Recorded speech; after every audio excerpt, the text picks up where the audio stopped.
guys, welcome back to my channel. Today I'm going to talk about individual attraction selections. Now I talked about this a little bit in a previous video regarding the discontinuation of fast passes and how Disney's moving to a paid system, and in regard to Genie Plus and individual attraction selections. So in this video, because there's a lot to kind of cover in terms of what you can pay for to use the lightning lanes, I'm going to talk about individual attraction selections today.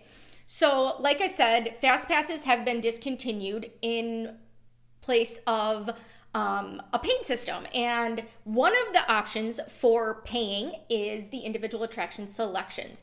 Now, the fast pass lines, which were typically just half of the regular line, you'd use one half if you're using the regular standby line and half to use a fast pass. So they replaced the fast pass side with lightning lane. It's now called the lightning lane. And in order to use it, you have to pay using either the Genie Plus option or the individual attraction selections. And kind of how it sounds, individual attraction selections, you're picking individually. So you're paying by the ride. Now, if you are staying on site, you can make your selections at 7 a.m. If you're staying off site, you have to wait until the park opens to make your selections, but you do not have to physically be on site. So if the Magic Kingdom is opening at 9 a.m., on-site guests can make their purchases starting at 7 a.m. Off-site guests have to wait till 9 a.m. Now, the cost varies by ride and day. So if it is a very, very busy day, like Christmas Day, the rides are going to cost more than if you're going in the middle of, May. We'll say the middle of May, it's a lot slower, or middle of September.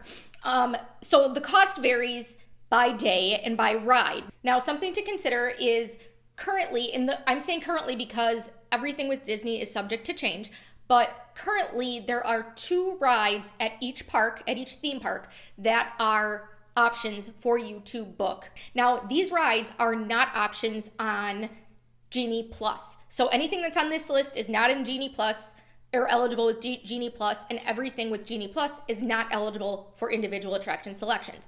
I'm going to give you the current list of rides and some approximate costs. Now, at this time, the list of rides that you can purchase with the individual attraction selections are the most popular rides at each park. And again, I say currently because when they are going to have a ride down for a lengthy refurbishment, I would expect Disney to replace that with something pretty comparable. So currently the options at the Magic Kingdom are Seven Dwarfs Mine Train and Space Mountain. So if a ride is closed for a lengthy refurbishment, say Space Mountain is closed for like 3 months for refurbishment, I would expect them to replace that option with something like Splash Mountain, but then I would imagine they would remove Splash Mountain from the Genie Plus option. I'm not totally sure. I don't think we've run into that situation yet, but that's just what I would expect to happen. So like I said, Magic Kingdom is currently Seven Dwarfs Mine Train and Space Mountain. And at Epcot, Remy's Ratatouille Adventure and Frozen Ever After are the options. At Hollywood Studios, it is Star Wars Rise of the Resistance and Mickey and Minnie's Runaway Railway. And then at Animal Kingdom, it is Avatar, Flight of Passage, and Expedition Everest.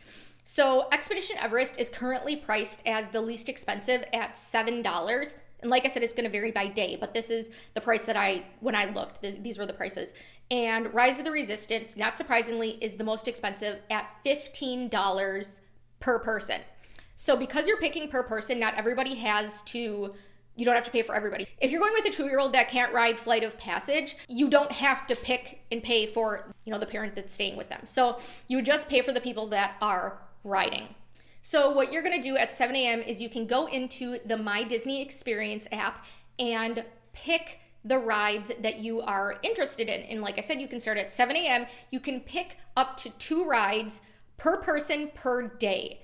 And you can't pick the same ride. So if I'm picking Seven Dwarfs Mine Train, I can't pick Seven Dwarfs Mine Train for my second ride today. I can pick it if I want to repurchase tomorrow, but during that day, you can only pick each ride once. They do sell out because the whole point is to get through the line faster, so there is not an unlimited supply. So I would expect, like for the case of Animal Kingdom, you have Flight of Passage and Expedition Everest. I would expect Flight of Passage to sell out before Expedition Everest because it is significantly more popular. Now, when my husband and I used this in October, we personally found this to be more helpful than Genie Plus. For example, if, say we wanted to pick Seven Dwarfs Mine Train in the Magic Kingdom, what we would do then at park opening, the majority of the people at park opening go to either Space Mountain, Seven Dwarfs Mine Train, or Peter Pan's Flight. So what we would do is purchase a individual Lightning Lane selection for Seven Dwarfs Mine Train, and then go straight to Peter Pan's Flight. And then if we want to kind of stick in the Fantasyland area, maybe next I would do It's a Small World, and then try to do the Seven Dwarfs, have it scheduled earlier in the day so that we can kind of stick in that area if we don't want to walk around.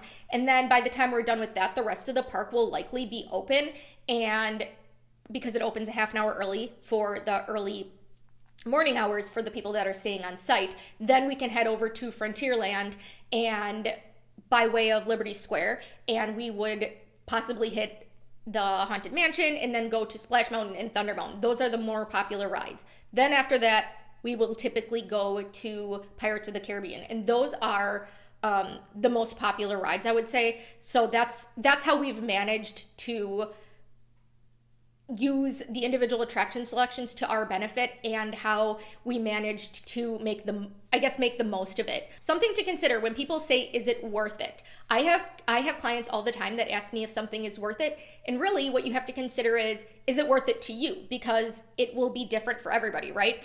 Now, for example, you can make a lightsaber at Hollywood Studios and it's over $200. Now, if that is worth it to somebody, that would never be worth it to us because we don't like Star Wars, and that's a lot of money. So we wouldn't do that. However, it has been worth it to us to pay through the nose to run Disney races. And that is not something a lot of people would find worth it because in their opinion, they're like, I can run at home. Why would I pay to do it at Disney? So it's all going to vary based on what's important to you.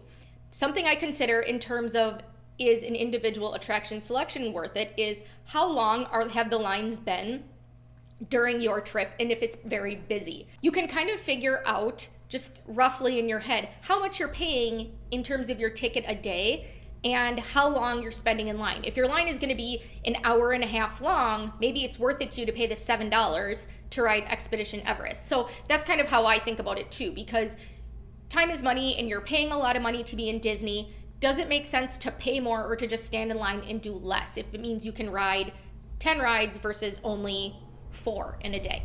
So those are kind of the things that I consider when determining if it's worth it for me to purchase something like an individual attraction selection. Now, when you are booking your individual attraction selection, like I said, you can book up to 2 per day, per person per day, and you get a 1-hour arrival window. This is non-refundable. So if you don't make it to your window, then you're just kind of out that money. They're not going to honor it necessarily later. And I say necessarily because maybe if the ride was down, they might let you use it later. That has been an option with fast passes, but it hasn't been around that long that I don't know that an official policy has been established by everybody.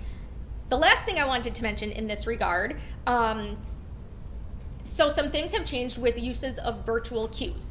Currently, as of now, November of 2021, Remy's Ratatouille Adventure in Epcot, in the France Pavilion expansion in Epcot, your only options, if you want to ride that, are to join a virtual queue or to purchase an individual attraction selection. You cannot just have, there's not a typical standby line like you would normally have where you just like show up, wait in line, and wait to ride.